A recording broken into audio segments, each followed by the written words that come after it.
นอบน้อมแด่พระผู้มีพระภาคเจ้าพระองค์นั้นซึ่งเป็นผู้ไกลจากกิเลส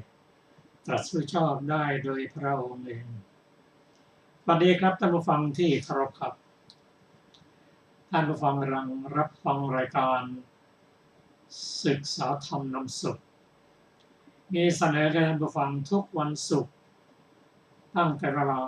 14 นาฬิกาถึง 15 นาฬิกาดำเนินรายการโดยกระผมพันเอกธนัทเดชะมีอาจารย์สุรภาเดชะเป็นผู้ร่วมรายการวันนี้เราได้นำมัตตไตรปิฎกฉบับอรรถกถาเล่มที่ 32 มาศึกษากันในอังคุตรนิกายเล่มที่ 32 ว่าด้วยเหตุเกิดของนิวรณ์ห้านิวรณ์ห้าคืออะไรนิวรณ์ห้าก็คือเป็นกลุ่มของ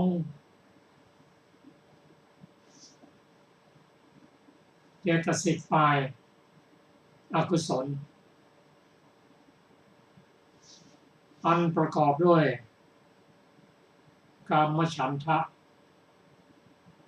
พยาปาทะถีนมิทะ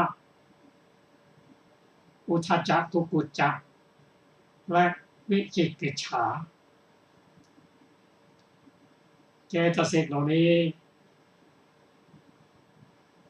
ก็อาศัยจิตเกิดพร้อมกับจิตประกอบกับจิตถ้าจะดับพร้อมกับจิตอาศัยอารมณ์เดียวกันอาศัยที่เกิดเดียวกัน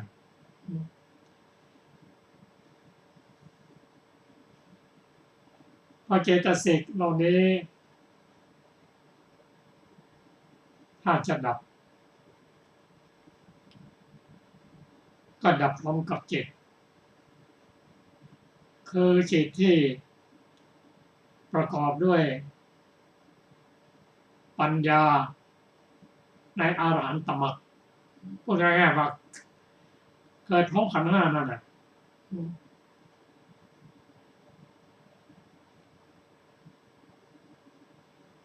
นิวรณ์กลุ่มนี้เราเรียกว่าเป็นกลุ่มที่ขัดขวางไม่ให้ตรัสรู้ไม่ให้เกิดปัญญาที่ต้องการที่สูงสุดอะไร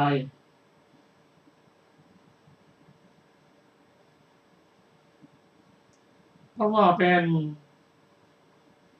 กลุ่มของเป็นอกุศล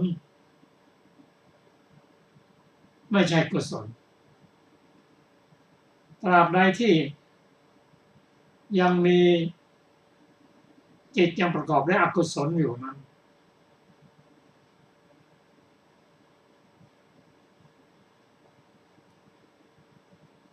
วิชาก็ไม่เกิดขึ้นวิชานั้นเป็นกุศลเป็นความฉลาดเข้ามาอยู่รวมกันขณะใดที่อกุศลยังอยู่กุศลไม่เข้ามา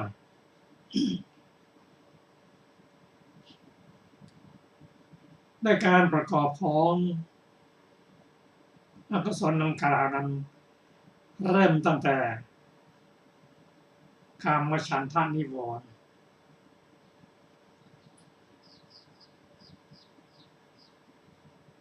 องค์ธรรมก็ได้แก่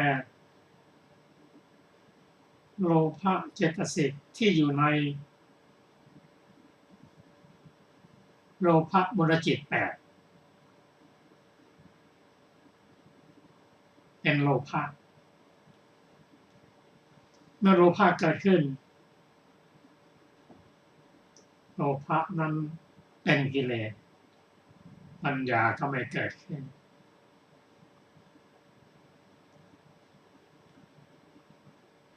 พยาปาทนิวรณ์องค์ธรรมเขาก็คือ โทสะเจตสิกที่ประกอบกับโทสะมูลจิตสองเมื่อใดโลภะโทสะเกิดขึ้นแล้วโมหะก็ประกอบด้วย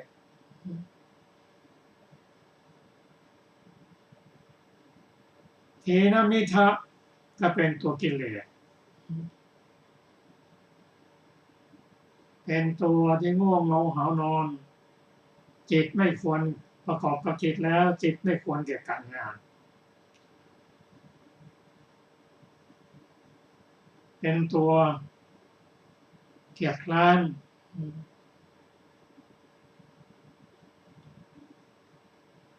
อุทธัจจะกุกุจจะประกอบกับจิตแล้วทำให้จิตฟุ้งซ่าน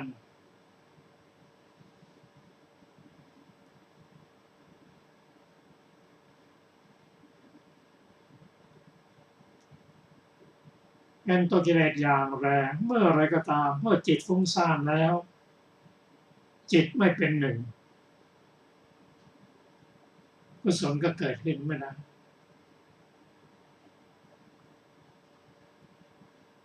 วิจิกิจฉาความลังเลสงสัยก็เป็นตัวกิเลสตัวหนึ่ง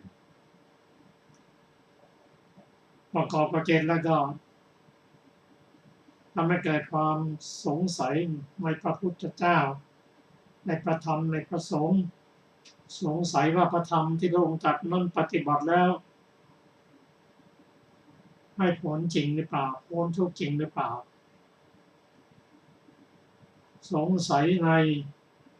ศิกษาสามสงสัยในเรื่องกฎแห่งกรรมทำดีได้ดีจริงหรือสงสัยทำชั่วได้รับผลชั่วจริงหรือสงสัยพวกนี้ตราบใดที่ยังมีอยู่ประกอบกับจิตอยู่ปัญญาก็ไม่เกิดขึ้นถ้าเมื่อไรก็ตามถ้าเราสังเกตว่าทุกครั้งเมื่อเรามีความโลภเกิดขึ้นโลภจนหน้ามืดไม่เห็นอัดไม่เห็นธรรมปัญญาดับโทสะก็เหมือนกันถ้าเกิดขึ้นนะครับทำให้ปัญญาดับคิดอะไรไม่ออกคนที่เสียใจประกอบด้วยความโกรธนั้นเมื่อ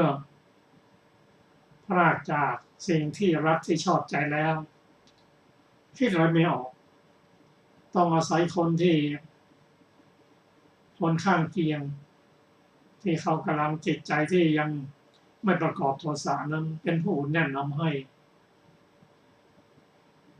นี่เป็นเรื่องของนิวรณ์ห้าเมื่อนิวรณ์ห้าเกิดขึ้นแล้วการจะทำกิจใดๆไม่สำเร็จด้วยปัญญานั้นย่อมยาก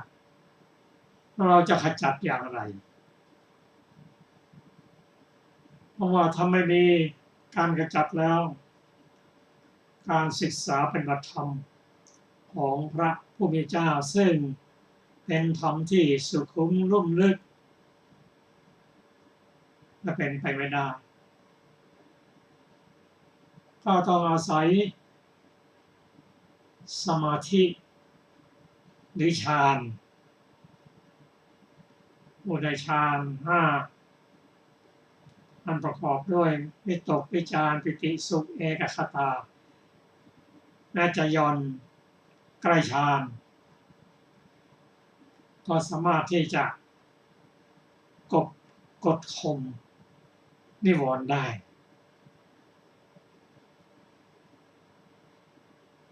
ก็พระผู้มีพระเจ้า ก่อนที่พระองค์จะแสดงธรรมอันสุขุมลุ่มลึกที่พระองค์ตรัสรู้นั้นก็นึกถึงบุคคลที่พอจะรองรับพระธรรมคำสอนได้นึกถึงอาราธนาบทอุจการบทก็สิ้นชีวิตไปซะแล้วไปเกิดอยู่ในพรหมโลกฟังทำไม่ได้แล้วก็นึกถึงท่านพระปัญจวัคคีย์ที่อุปถากพระองค์ก่อนที่พระองค์ตรัสรู้นั้นเป็นผู้ที่กดข่มนิวรณ์แล้วได้ฌานแล้วพระองค์ก็เสด็จไปโปรดคนที่มีทุลีในตาน้อย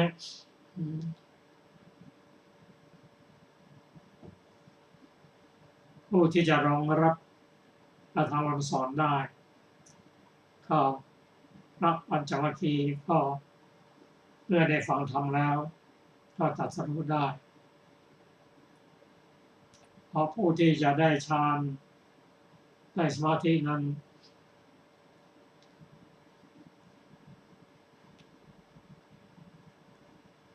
ต้องไม่ประกอบในกาม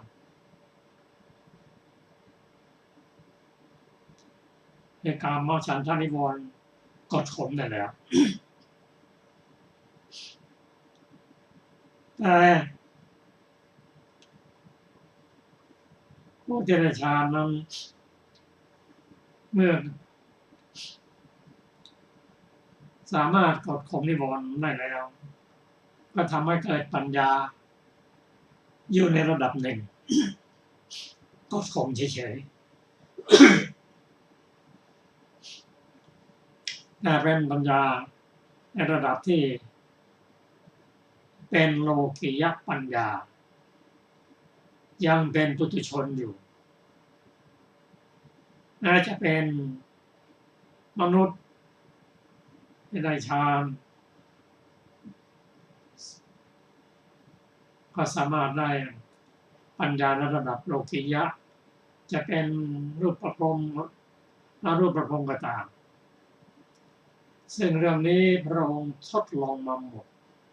แม้ในสมัยที่ศึกษากับอาราธนาบทอุจการบท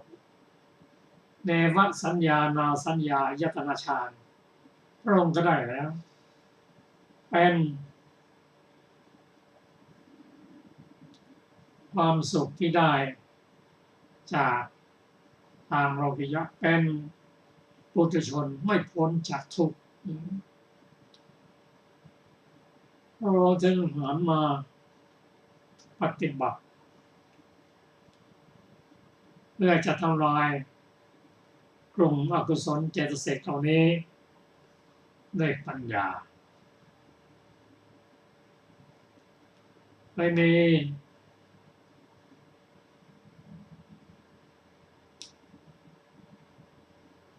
สมาธิที่เป็นจิตตั้งมั่นนั้นมีศีลมีสมาธิเป็นมันเป็นฐานของการปฏิบัติ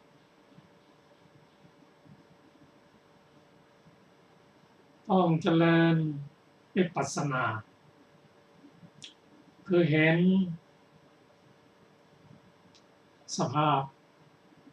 ธรรมคือจิตเจตสิกหรือขันธ์ห้าตามความเป็นจริง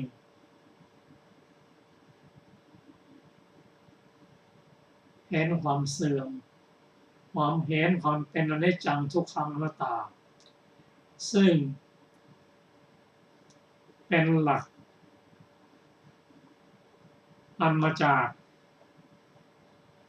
ธรรมนิยามที่ว่าอนิจจังทุกขังอนัตตา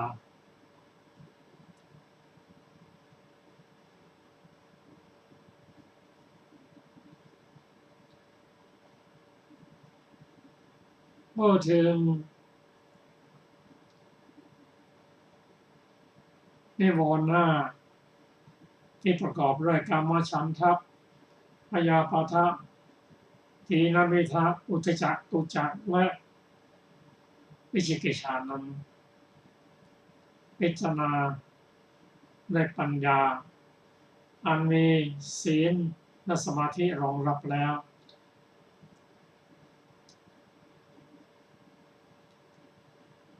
พิจารณาไปจนเห็นความเป็นอนิจจังทุกขังอนัตตา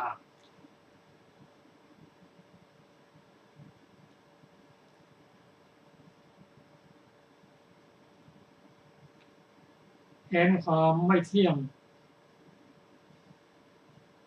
ของขันธ์ห้าเป็นทุกข์ประกอบด้วยปัจจัยเกิดขึ้นมีการแปรปรวนเป็นธรรมดาคนหรือที่จะเห็นว่าเรามีนั่นของเรานั่นเป็นตัวตนของเราในการพิจารณาอย่างนี้ก็ทำให้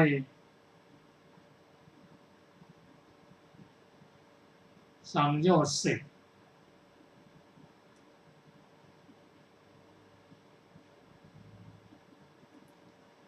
หมดลงเป็นลำดับ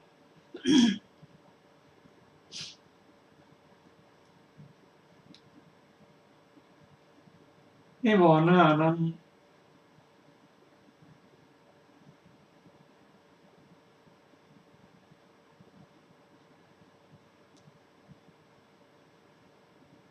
สักยทิฏฐิศีลพรตและวิจิกิจฉาดับได้ถ้าพิจารณา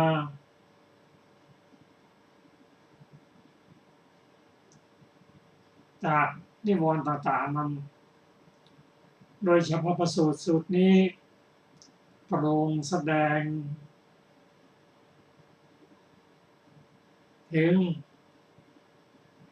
นิวรณ์ห้านี้ทางด้านวัตตะและวิวัตตะได้แยกแสดงเป็นบทไปเป็นสูตรไปกามฉันทะก็สูตรที่ 1พยาปาทะสูตรที่ 2แสดงทั้งวัตตะและวิวัตตะก็นิวรณ์ห้ามันจะดับสนิทจริง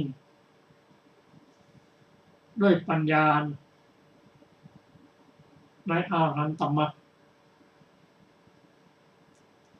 เพราะฉะนั้นพระอรหันตบุคคลท่านปราศจากนิวรณ์ก็รายละเอียดนั้น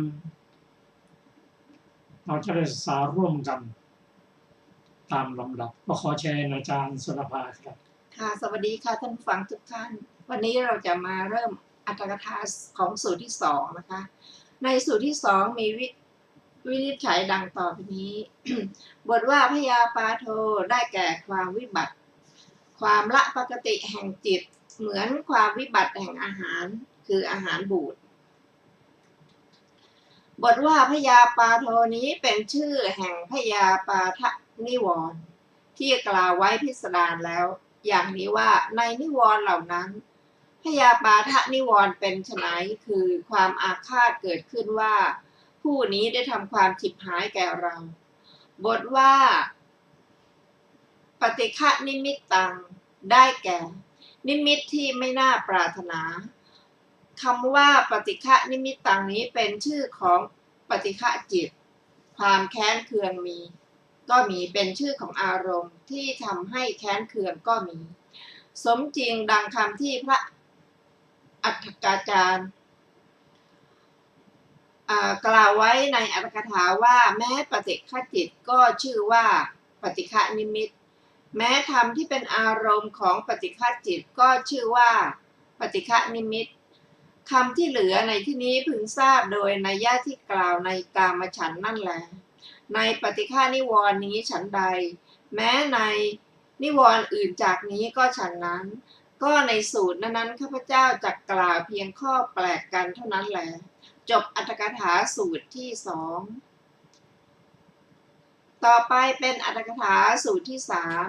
ในสูตรที่สามนี้มีวินิจฉัยดังต่อไปนี้ บทว่าถีนมิทังได้แก่ถีนและมิทธิในสองอย่างนั้นภาวะที่จิตไม่ควรแก่การงานชื่อว่าถีนคำว่าถีนนี้เป็นชื่อของความเกียจคร้านภาวะที่ขันธ์ทั้งสามไม่ควรแก่การงานชื่อว่ามิทธะคำว่ามิทธะนี้เป็นชื่อของความโงกง่วงดุจความโงกง่วงของลิงเป็นธรรมชาติกลับกรอกพึงทราบความพิสดารแห่งถีนและมิทธะทั้งสองนั้นโดยนัยยะเป็นต้นว่าในถีนและมิทธะทั้งสองนั้นถีนเป็นไฉนภาวะที่จิตไม่เหมาะไม่ควรแก่การงานย่อนยานท้อแท้ชื่อว่าถีนในถีนและมิทธะทั้งสองนั้นมิทธะเป็นไฉนภาวะที่กายไม่เหมาะสมไม่ควรแก่การงานโงกง่วงชื่อว่ามิทธะบทว่าอารติเป็นต้นพึงทราบโดยนัยยะที่จำแนกไว้แล้วในวิพังค์นั่นแหละสมจริงดังคำที่ท่านกล่าวไว้ว่าบรรดาธรรมเหล่านั้นอารติเป็นไฉนความไม่ยินดีภาวะที่ไม่ยินดีความไม่ยินดียิ่งความไม่อภิรมย์ความเอื่อมระอาความหวาดในเสนาสนะอันสงัดหรือในอธิกุศลธรรมต่างอย่างอื่นๆนี้เรียกว่าอารติบรรดาธรรมเหล่านั้นตัณทิความเกียจคร้านเป็นไฉนความเกียจความคร้านความใส่ใจในความคร้านความเกียจคร้านกิริยาที่เกียจคร้านภาวะแห่งผู้เกียจคร้านนี้ท่านเรียกว่าตัณทิบรรดาธรรมเหล่านั้นความบิดกายเป็นไฉนความบิดความเอี้ยวความโน้มไปความโน้มมาค้อมไปค้อมมาความบิดเบี้ยวนี้เรียกว่าวิชัมพิกาบรรดาธรรมเหล่านั้นความเมาอาหารเป็นไฉนผู้มักบริโภคมึนในอาหารลำบากในอาหารอ่อนเปลี้ยในการนี้เรียกว่าความเมาในอาหารบรรดาธรรมเหล่านั้นความที่จิตหดหู่เป็นไฉน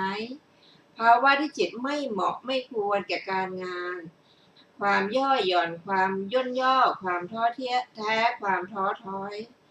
ภาวะท้อแท้แห่งจิตนี้เรียกว่าความท้อแท้แห่งจิตก็บรรดาธรรมเหล่านี้ธรรมสี่ข้างต้นเป็นปัจจัยแก่ถีนมิทะนิวรณ์ทั้งโดยสหชาตปัจจัยทั้งโดยอุปนิสัยปัจจัยอันหนึ่งภาวะที่ย่อหย่อนย่อมไม่เป็นสหชาตปัจจัยโดยตนของตนเองแต่ย่อมเป็นสหชาตปัจจัยในที่สุดแห่งอุปนิสัยปัจจัยจบอรรถกถาสูตรที่สี่ต่อไปเป็นอรรถกถาสูตรที่สี่นะในสูตรที่สี่มีวินิจฉัยดังต่อไปนี้บทว่าอุทจักกุกุจจังได้แก่อุทจักและกุกุจจะในสองอย่างนั้นอาการที่จิตฟุ้งซ่านชื่อว่าอุทจักความเดือดร้อนของบุคคลผู้ไม่ได้กระทำคุณความดีทำแต่ความชั่วเพราะข้อนั้นเป็นปัจจัยชื่อว่ากุกุจจะบทว่าเจตโสอภูปะสโมนี้เป็นชื่อของอุทจักและกุกุจจะนั่นเองบทว่าอภูปะสันตจิตตัสสะได้แก่ผู้มีจิตไม่สงบด้วยฌานและวิปัสสนาก็ความไม่สงบนี้เป็นปัจจัยแก่อุทจักและกุกุจจะในที่สุดแห่งอุปนิสัยปัจจัยจบอรรถกถาสูตรที่สี่ต่อไปเป็นอรรถกถาสูตรที่ห้าในสูตรที่ห้ามีวินิจฉัยดังต่อไปนี้บทว่าวิจิกิจฉาได้แก่วิจิกิจฉานิวรณ์ที่กล่าวไว้พิสดารแล้วโดยนัยยะมีอาทิว่าย่อมสงสัยในพระศาสดาความใส่ใจโดยไม่แยบคายมีลักษณะดังกล่าวแล้วแลจบอรรถกถาสูตรที่ห้าอรรถกถาสูตรที่หกมีวินิจฉัยดังต่อไปนี้บทว่าอนุปานโนวะกามฉันโทนุปัชชติความว่ากามฉันทะที่ไม่เกิดขึ้นด้วยเหตุสองอย่างเท่านั้นคือด้วยความไม่ฟุ้งขึ้นหรือด้วยอารมณ์ที่ไม่เคยเสวยก็ไม่เกิดขึ้นกามฉันทะนั้นเป็นอันภิกษุข่มได้แล้วอย่างนั้น ย่อมไม่ได้เหตุหรือปัจจัยอีกแม้ในที่นี้บัณฑิตพึงทราบความไม่ฟุ้งขึ้นด้วยอำนาจวัดเป็นต้นจริงอยู่เมื่อภิกษุบางรูปประกอบอยู่ในวัดกระทำวัดอยู่นั่นเองโดยนัยดังกล่าวแล้วกิเลสย่อมไม่ได้โอกาสเพราะฉะนั้นกามฉันทะนั้นเป็นอันชื่อว่าภิกษุข่มไว้ได้ด้วยอำนาจวัดคือวัตระนะภิกษุนั้นการทำกามฉันทะนั้นเป็นอันข่มตนข่มไว้ได้อย่างนั้นแล้วเว้นขาดย่อมยึดเอาพระอรหันต์ได้เหมือนพระมาลกติสเถระฉะนั้นได้ยินว่าท่านพระมาสกติสะบังเกิดในครอบครัวพราหมณ์ในที่พิขาจารแห่งขเมนะทวาสีวิหารในโรหณชนบทเจริญวัยแล้วก็ครองเรือนคิดว่าจักเลี้ยงบุตรและธิดาและภรรยาวางงาทับแถวไว้100 คันดักบ่วงไว้100 บ่วงฝังหลาไว้100 แห่งสร้างสมบาปไว้เป็นอันมากวันหนึ่งถือเอาไฟและเกลือจากเรือนไปป่าฆ่าเนื้อที่ติดบ่วงกินเนื้อที่สุกด้วยถ่านเพลิงกระหายน้ำก็เข้าไปขเมนะทวาสีวิหารไม่ได้ดื่มน้ำเพียงบรรเทาความกระหาย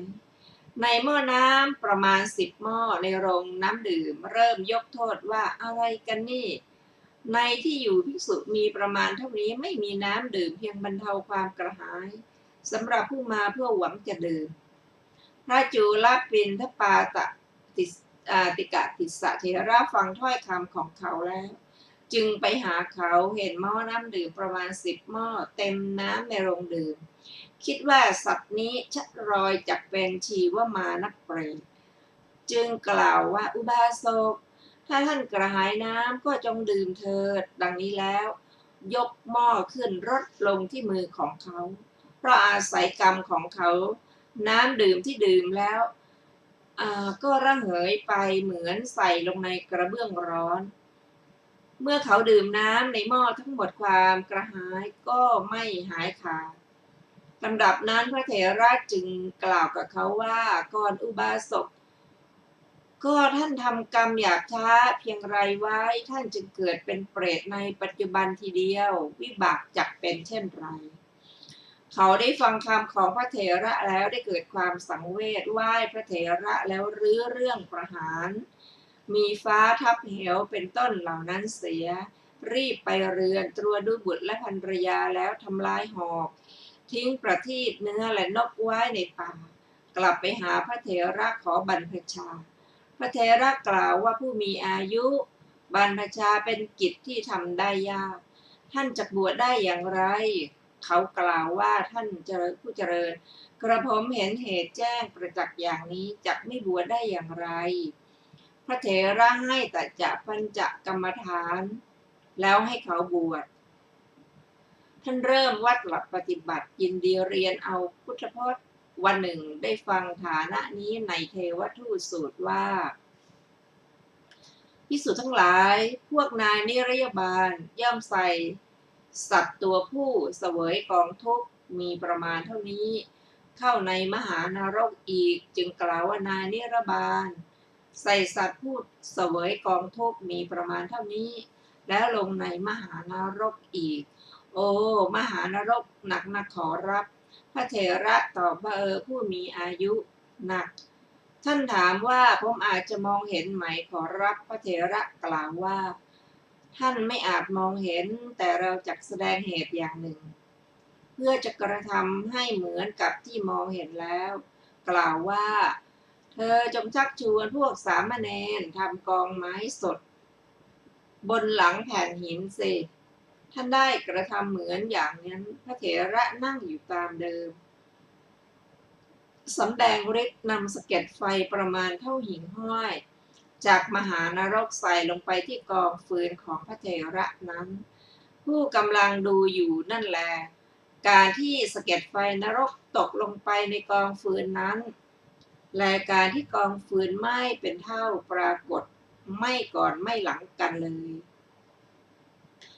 ท่านเห็นเหตุนั้นแล้วถามว่าท่านผู้เจริญชื่อว่าธุระในพระศาสนานี้มีเท่าไรพระเถระตอบว่ามี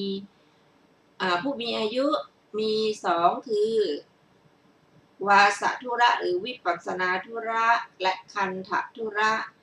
ท่านกล่าวว่าท่านผู้เจริญชื่อว่าคันธะเป็นภาระของผู้สามารถแต่ศรัทธาของกระผมอาศัยทุกข์เป็นเหตุกระผมจักบำเพ็ญวาสธุระขอท่านจงให้กรรมฐานแก่กระผมเถิดไหว้แล้วก็นั่งพระเถระตั้งอยู่ในข้อวัดปฏิบัติด้วยคิดว่าภิกษุต้องเป็นผู้สมบูรณ์อยู่ด้วยวัดแล้วจึงบอกกรรมฐานแก่ท่านรับกรรมฐานแล้วกระทำกรรมในวิปัสสนาและบำเพ็ญวัดกระทำวัดที่จิตตะละบรรพตมหาวิหารวันหนึ่งทำที่คาเมนะทวาสีวิหารวันหนึ่งทำที่โคจรคามะมหาวิหารวันหนึ่งพอถีนมิทะครอบงำจึงทำใบไม้ชุ่มน้ำวางบนศีรษะนั่งเอาเท้าแช่น้ำเพราะกลัววัดจะเสื่อมวันหนึ่งทำวัดตลอด2 ยามที่จิตตละบรรพตวิหารเมื่อเริ่มจะหลับในเวลาใกล้รุ่งจึงนั่งวางใบไม้สดไว้บนศีรษะเมื่อสามเณรกำลังท่องบนอรุณวติสูตรอยู่ณข้างเขาด้านตะวันออก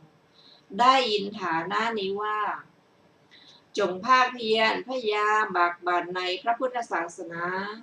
จงกำจัดกองทัพของมฤตยูเหมือนกุญชรกำจัดเรือนไม้อ้อฉะนั้น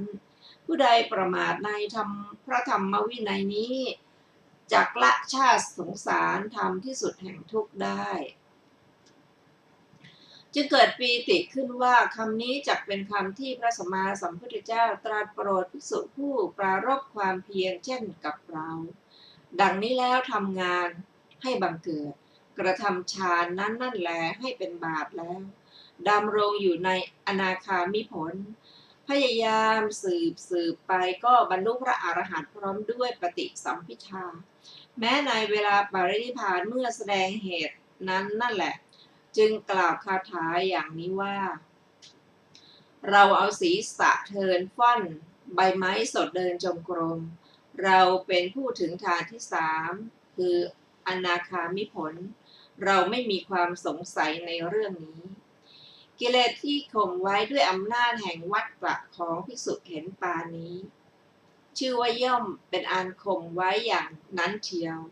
เมื่อภิกษุบางรูปขวนขวายในคันธะคือคัมภีร์พุทธวจนะเรียนแสดงและประกาศคันธะโดยนัยยะที่กล่าวแล้วนั่นแหละกิเลสย่อมไม่ได้โอกาสเป็นอันข่มไว้ได้ด้วยอำนาจคันธะนั่นแหละท่านกระทำกิเลสนั้นให้เป็นอันข่มได้อย่างนั้นนั่นแหละคลายกำหนัดได้แล้วก็ยึดเอาพระอรหันต์ไว้ได้เหมือนพระมาริยเทวเถระฉะนั้นได้ยินว่าท่านพระมาริยเทวเถระผู้มีอายุนั้นเรียนอุเทศและทำวิปัสสนากรรมฐานที่มณฑลอารามวิหารในกาลคามในเวลาเป็นภิกษุได้3 พรรษาครั้นวันหนึ่งเมื่อท่านเทียบภิกษาจารย์ในกาลคามอุบาสิกาคนหนึ่งถวายข้าวยาคูกระบวยหนึ่งเกิดความสิเนหาเหมือนดังบุตรให้พระเถระนั่งภายในนิเวศถวายโอชะอันประณีตแล้วถามว่าท่านเป็นชาวบ้านไหนล่ะพ่อท่านตอบว่าอุบาสิกาอาตมาทำกิจกรรมคือการเช่นนั้นในมณฑลารามวิหารอุบาสิกากล่าวว่าถ้าฉะนั้นพ่อจงรับภิกษาเป็นประจำในที่นี้แหละตราบเท่าที่เรียนคันธะท่านรับคำนั้นแล้วรับภิกษาในที่นั้นเป็นประจำในเวลาเสร็จภัตตกิจเมื่อจะนำอาหารโมทนาจึงกล่าวเฉพาะ2 บทว่าสุขังโหตุทุกขามุจจตุขอท่านจงเป็นสุขจงพ้นจากทุกข์ แล้วก็ไปทำการสงเคราะห์แก่นางนั้นนั่นแหละตลอด3 เดือนภายในพรรษาการทำความยำเกรงต่อบิณฑบาตในวันมหาปวารณาก็บรรลุพระอรหันต์ด้วยปฏิสถะพร้อมด้วยปฏิสัมภิทามหาเถระผู้เป็นเจ้าถิ่นกล่าวว่าท่านมหาเทวะวันนี้มหาชนจักประชุมกันในวิหารท่านจงให้ธรรมทานแก่มหาชนนั้นพระเถระก็รับคำเชิญภิกษุหนุ่มและสามเณรได้ให้สัญญาแก่อุบาสิกาว่าวันนี้บุตรของท่านจักแสดงธรรมท่านพึงไปวิหารฟังธรรมอุบาสิกากล่าวว่าพ่อทั้งหลาย ชนทั้งหมดไม่รู้ธรรมกถาบุตรของดิฉันแสดงแก่ดิฉันตลอดการ ขออภัยมีประมาณเท่านี้แสดงเฉพาะ2 บทเท่านั้นว่าขอท่านจงมีความสุขขอท่านจงพ้นจากทุกข์ท่านอย่าเย้ยหยันเลยภิกษุหนุ่มและสามเณรกล่าวว่าอุบาสิกาท่านจะรับรู้หรือไม่รับรู้ก็จงไปวิหารฟังธรรมเท่านั้นอุบาสิกาถือเอาสักการะมีของหอมและดอกไม้เป็นต้นไปบูชาแล้วนั่งฟังธรรมอยู่ท้ายบริษัทพระธรรมกถึกและภิกษุผู้สวดสารพัญญะตอนกลางวันรู้ความพอดีของตนก็ลุกกลับไปลำดับนั้นพระมาริยะเถวเถระพระมาริยะเทวเถระนั่งบนธรรมาสน์จับพัดวิชนีกล่าวบุรกถาแล้วคิดว่าเราทำอนุโมทนาแก่มหาอุบาสิกาด้วย2 บทมาตลอด3 เดือนวันนี้เราจะจับเอาข้อความจากพระไตรปิฎกแล้วกล่าวความหมายของบททั้ง2นั้นตลอดทั้งคืนจึงเริ่มแสดงเทศธรรมเทศนาตลอดคืนอย่างรุ่งในเวลาจบเทศนาอารุณขึ้นมหาอุบาสิกาได้ดำรงอยู่ในโสดาปัตติผลพระเถระอีกรูปหนึ่งนามว่าติสสะภูตเถระในวิหารนั้นนั่นเองเรียนพระวินัยเข้าไปภายในบ้านในเวลาภิกขาจารได้แลเห็นอวิสภาคารมท่านเกิดความโลภขึ้นท่านทำเท้าที่ยืนอยู่อย่างนั้นไม่ให้เคลื่อนไปไหนเทข้าวยาคูในบาตรของตนลงในบาตรของภิกษุหนุ่มผู้เป็นอุปัฏฐากคิดว่าความวิตกนี้เมื่อเพิ่มมากขึ้นจักทำเราให้จมลงในอบาย4จึงกลับจากที่นั้นไปยังสำนักของอาจารย์ไหว้แล้วยืนอยู่ณที่ควรส่วนข้างหนึ่งกล่าวว่าพยาที่อันเกิดขึ้นก็ผมแล้วผมไม่สามารถจะเยียวยามันได้จึงมาหาไม่ได้มาด้วยเรื่องนอกนี้เลยขอท่านจงโปรดตรวจดูกระผมตั้งอุเทศกลางวันแล้วและอุเทศตอนเย็นแต่อย่าตั้งอุเทศในเวลาใกล้รุ่งเลยท่านกล่าวอย่างนี้แล้วได้ไปยังสำนักของพระมัลยวาสิมหารักขิตเถระพระเถระกำลังทำการล้อมรั้วบรรณศาลาของตนไม่มองดูท่านกล่าวว่าท่านผู้มีอายุจงเก็บงำบาทและจีวรของท่านเสียภิกษุนั้นกล่าวว่าท่านผู้เจริญกระผมมีพยาธิอยู่อย่างหนึ่งถ้าท่านสามารถเยียวยามันได้ไซกระผมจึงจักเก็บงำพระเถระกล่าวว่าผู้มีอายุคุณมายังสำนักของท่านผู้สามารถเยียวยาโรคที่เกิดขึ้นแล้วคุณจงเก็บงำเสียเถิดภิกษุเป็นผู้ว่าง่ายคิดว่าอาจารย์ของพวกเราไม่รู้คงไม่กล่าวอย่างนั้นแล้ววางบาทและจีวรแสดงวัดแก่พระเถระไหว้แล้วนั่งณที่ควรส่วนข้างหนึ่งพระเถระรู้ว่าผู้นี้เป็นราคะจริตจึงได้บอกอสุภกรรมฐานท่านลุกขึ้นคล้องบาทและจีวรไว้บนบาทไหว้พระเถระไหว้แล้วไหว้อีกพระเถระถามว่าท่านมหาพูดทำไมคุณจึงแสดงอาการเคารพนอบน้อมเกินไป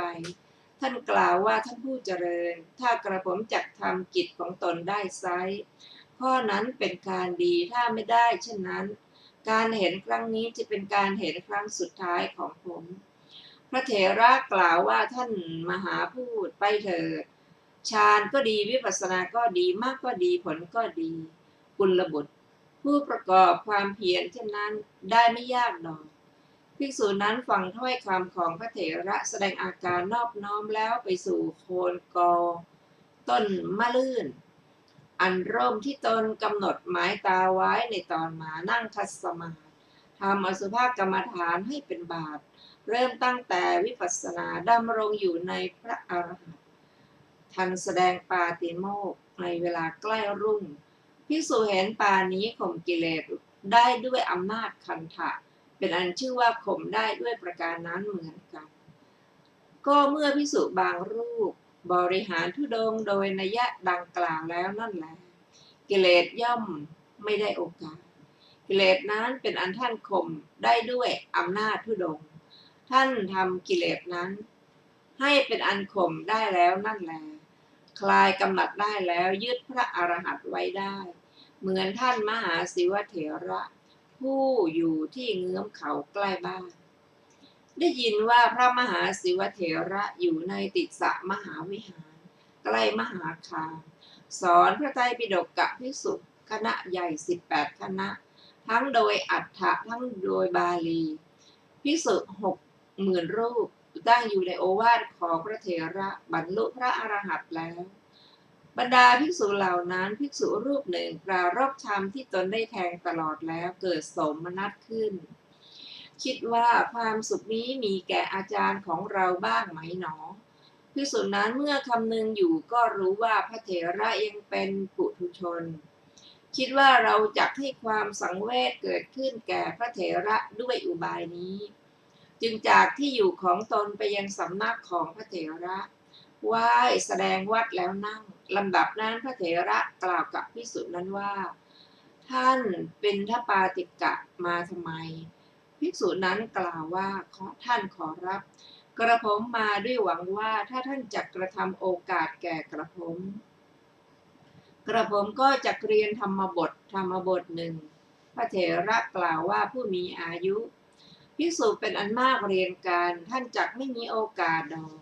ภิกษุนั้นเมื่อไม่ได้โอกาสในส่วนกลางคืนและกลางวันจึงกล่าวว่าเมื่อโอกาสไม่มีอย่างนั้นท่านจักได้โอกาสแห่งมรณะอย่างไรเวลานั้นพระเถระคิดว่าภิกษุนี้ไม่มาเพื่อเรียนอุเทศแต่เธอมาเพื่อทำความสังเวชให้เกิดแก่เราแม้ภิกษุนั้นกล่าวว่าท่านผู้เจริญธรรมดาภิกษุพึงเป็นผู้เช่นเราดังนี้แล้วไหว้พระเถระเหาะไปในอากาศอันมีสีดั่งแก้วมณีพระเถระเกิดความสังเวชตั้งแต่เวลาที่ภิกษุนั้นไปแล้วบอกอุเทศตอนกลางวันและในตอนเย็น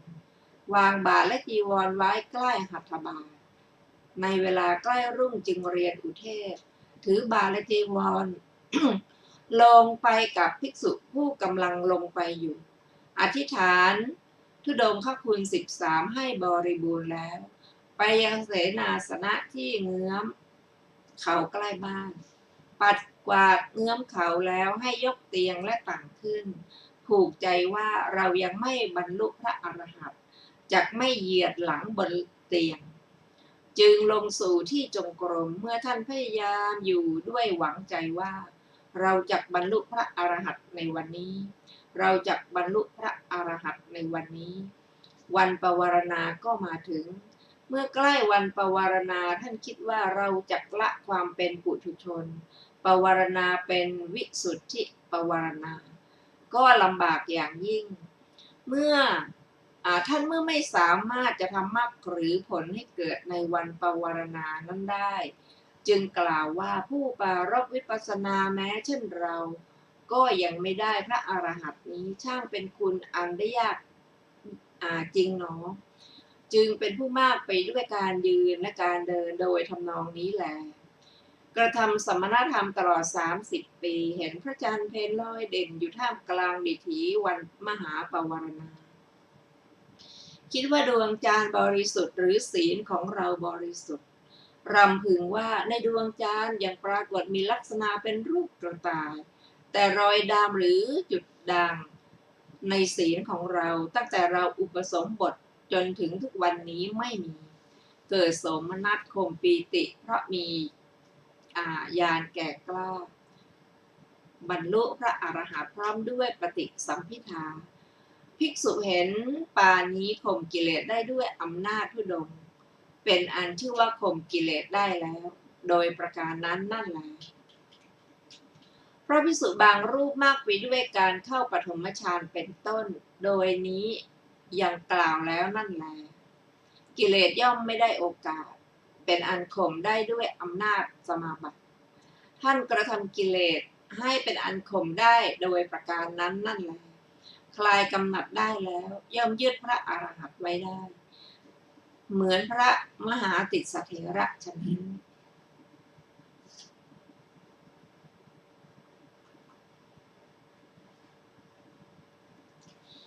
ได้ยินว่าพระมหาติสสเถระได้สมาบัติ8ตั้งแต่เวลาที่มีพรรษา8ท่านกล่าวทำได้ใกล้เคียงอริยมรรคด้วยอำนาจเรียนและการสอบถามเพราะกิเลสที่ถูกข่มไว้ด้วยสมาบัติไม่ฟุ้งขึ้นแม้ในเวลาที่ท่านมีพรรษา60ก็ไม่รู้ตัวว่ายังเป็นปุถุชนครั้นวันหนึ่งภิกษุสงฆ์จากติสสะมหาวิหารในบ้านมหาคามได้ส่งข่าวแก่พระธรรมทินนเถระผู้อยู่ที่หาดทรายว่าขอพระเถระจงกล่าวธรรมกถาแก่พวกกระผมพระเถระรับคำแล้วคิดว่าภิกษุผู้แก่กว่าไม่มีในสำนักของเราแต่พระมหาติสสะเถระเล่าก็เป็นอาจารย์ผู้บอกกรรมฐานแก่เราจะตั้งท่านให้เป็นพระสังฆเถระแล้วจักไปท่านอันภิกษุสงฆ์แวดล้อมแล้วไปยังวิหารของพระเถระแสดงวัดแก่พระเถระในที่พักกลางวันแล้วนั่งหน้าที่ควรส่วนข้างหนึ่งพระเถระกล่าวว่าธรรมทินนะท่านมานานแล้วหรือพระธรรมทินนะเถระกล่าวว่าท่านผู้เจริญขอรับภิกษุสงฆ์ส่งข่าวสารจาติสะมหาวิหารมาถึงกระผมลำพังกระผมผู้เดียวก็จักไม่มาแต่กระผมปรารถนาจะไปกับท่านจึงได้มาท่านกล่าวสารานิยกถาทวงเวลาให้ช้าแล้วถามว่าท่านผู้เจริญท่านบรรลุธรรมนี้เมื่อไรพระเถระกล่าวว่าท่านธรรมทินนะประมาณ60 ปีพระธรรมทินนะเถระกล่าวว่าท่านผู้เจริญท่านใช้สมาธิหรือพระเถระกล่าวว่าขอรับท่านพระธรรมทินนะเถระกล่าวว่าท่านผู้เจริญท่านเนรมิตสะปกกรณีสะหนึ่งได้ไหมพระเถระกล่าวว่าท่านข้อนั้นไม่หนักเลยแล้วเนรมิตสะปกกรณีขึ้นในที่ต่อหน้าและถูกท่านกล่าวว่าท่านจงเนรมิตกอปทุมกอหนึ่งในสระนี้ก็เนรมิต กอปทุมแม้นั้นพระธรรมทินนะเถระกล่าวว่าบัดนี้ท่านจงสร้างดอกไม้ใหญ่ในกอปทุมนี้พระเถระก็แสดงดอกไม้แม้นั้นถูกกล่าวว่าท่านจงแสดงรูปหญิงมีอายุประมาณ16 ปีในดอกไม้นี้ก็แสดงรูปหญิงแม้นั้นลำดับนั้นพระธรรมทินนะกล่าวกับพระเถระนั้นว่าท่านผู้เจริญท่านจงใส่ใจในรูปหญิงนั้นบ่อยๆโดยความงามพระเถระแลดูรูปหญิงที่ตนเนรมิตขึ้นเกิดความกำหนัดขึ้นในเวลานั้นจึงรู้ตัวว่ายังเป็นปุถุชนจึงกล่าวว่าท่านสัพปรุษขอท่านจงเป็นที่พึ่งของผมแล้วนั่งกระโยงในสำนักของอันเตวาสิกพระธรรมทินนะกล่าวว่าท่านผู้เจริญกระผมมาเพื่อประโยชน์นี้เองและบอกกรรมฐานเบาๆเนื่องด้วยอสุภะแก่พระเถระและออกไปข้างนอกเพื่อให้โอกาสแก่พระเถระพระเถระมีสังขารอันบริกรรมไว้ดีแล้วพอพระธรรมทินนะนั้นออกไปจากที่พักกลางวันนั้นเท่านั้นก็ได้บรรลุพระอริหันต์พร้อมด้วยปฏิสัมภิทาลำดับนั้นพระธรรมทินนะเถระกระทำท่านให้เป็นพระสังฆเถระไปยังมหาติสสะวิหารแสดงธรรมกถาแก่สงฆ์กิเลสอันพระเถระเห็นปานนั้นข่มแล้วก็เป็นอันข่มแล้วด้วยประการนั้นนั่นแหละแต่สำหรับพระภิกษุบางรูปกระทำวิปัสสนากรรมฐานโดยนัยดังกล่าวแล้วนั่นแหละกิเลสย่อมไม่ได้โอกาสเป็นอันข่มกิเลสได้ด้วยอำนาจวิปัสสนานั้นแหละภิกษุนั้นกระทำกิเลสให้เป็นไปขออภัย ภิกษุนั้นกระทำกิเลสให้เป็นอันข่มได้ด้วยประการนั้นคลายกำหนัดได้แล้วย่อมยึดพระอรหันต์ไว้ได้เหมือนภิกษุผู้เจริญวิปัสสนาประมาณ60รูปในครั้งพุทธกาลได้ยินว่าภิกษุเหล่านั้นรับพระกรรมฐานในสำนักพระศาสดาแล้วเข้าไปป่าอันเงียบสงบกระทำกรรมในวิปัสสนาแต่ไม่กระทำความพยายามเพื่อประโยชน์แก่มรรคผลด้วยสำคัญว่าเราบรรลุมรรคผลแล้วเพราะกิเลสไม่ฟุ้งขึ้นคิดว่าเราจะกราบทูลถึงธรรมที่เราแทงตลอดแล้วแด่พระทศพลจึงมาจงมาพระศาสดาแต่ก่อนที่ภิกษุเหล่านั้นจะมาถึงพระศาสดาได้ตรัสกับพระอานนท์เถระว่าอานนท์ภิกษุผู้บำเพ็ญเพียรจะมาพบเราในวันนี้เธออย่าได้โอกาสเธออย่าให้โอกาสแก่ภิกษุเหล่านั้นเพื่อจะพบเราพึงส่งไปว่าพวกท่านจงไปป่าช้าทิ้งศพดิบทำภาวนาอสุภศพพระเถระบอกข่าวที่พระศาสดาสั่งไว้แก่ภิกษุที่มาแล้วเหล่านั้นภิกษุเหล่านั้นคิดว่าพระตถาคตไม่ทรงทราบแล้วคงไม่ตรัสชะลอจักมีเหตุในข้อนี้เป็นแน่ดังนี้แล้วจึงไปยังป่าช้าศพดิบตรวจดูอสุภศพก็เกิดความกำหนัดขึ้นเกิดความสังเวชขึ้นว่าข้อนี้พระสัมมาสัมพุทธเจ้าคงจักทรงเห็นแล้วเป็นแน่จึงเริ่มกรรมฐานเท่าที่ตนได้ตั้งแต่ต้นพระศาสดาทรงทราบว่าภิกษุเหล่านั้นเริ่มวิปัสสนาประทับนั่งที่พระคันธกุฎีนั่นแลได้ตรัสโอภาสคาถาว่าจะยินดีไปย้ายเพราะได้เห็นกระดูกที่มีสีดังนกพิราบที่ใครๆไม่ปรารถนาเหมือนน้ำเต้าในศาสตร์การฉะนั้นในเวลาจบคาถาภิกษุเหล่านั้นก็ดำรงอยู่ในพระอรหัตผลภิกษุเห็นปานนี้ข่มกิเลสได้แล้วด้วยอำนาจแห่งวิปัสสนาเป็นอันชื่อว่าข่มได้แล้วโดยประการนั้นนั่นแหละเมื่อภิกษุบางรูปกระทำนวกรรมโดยในแยกดังกล่าวแล้วนั่นแหละกิเลสย่อมไม่ในโอกาสเป็นอันชื่อว่าท่านข่มกิเลสได้ด้วยอำนาจนวกรรมท่านกระทำกิเลสนั้นให้เป็นอันข่มไว้แล้วอย่างนั้นคลายกำหนัดได้แล้วย่อมยึดพระอรหันต์ไว้ได้เหมือนพระติสสะเถระในจิตตละบรรพตฉะนั้นได้ยินว่าในเวลาที่พระติสสะเถระนั้นได้8 พรรษาเกิดความอยากสึกท่านไม่อาจบรรเทาความอยากสึกนั้นได้ซักย้อมจีวรปลงผมแล้วไหว้พระอุปัชฌาย์ยืนอยู่ลำดับนั้นพระเถระกล่าวกับท่านว่าท่านมหาติสสะอาการของท่านเหมือนไม่ได้ยินหรือภิกษุนั้นตอบว่าขอรับท่านกระผมอยากสึกกระผมบรรเทามันไม่ได้พระเถระตรวจอัธยาศัยของท่านเห็นอุปนิสัยพระอรหันต์จึงกล่าวโดยความเอ็นดูว่าผู้มีอายุพวกเราเป็นคนแก่ท่านจงสร้างสถานที่อยู่สำหรับพวกเราสัก1 หลังภิกษุไม่เคยจบใครพูดเป็นคำที่2จึงรับว่าดีละขอรับลำดับนั้นพระเถระกล่าวกับภิกษุทั้งหลายว่าผู้มีอายุเมื่อท่านกำลังทำนวกรรมก็อย่าได้สละแม้แต่อุเทศจงมนสิการพระกรรมฐานและจงกระทำบริกรรมกสิณตามการอันสมควรภิกษุนั้นกล่าวว่ากระผมจักกระทำอย่างนั้นขอรับไหว้พระเถระแล้วตรวจดูที่อันเป็นเงื้อมเห็นปานนั้นคิดว่า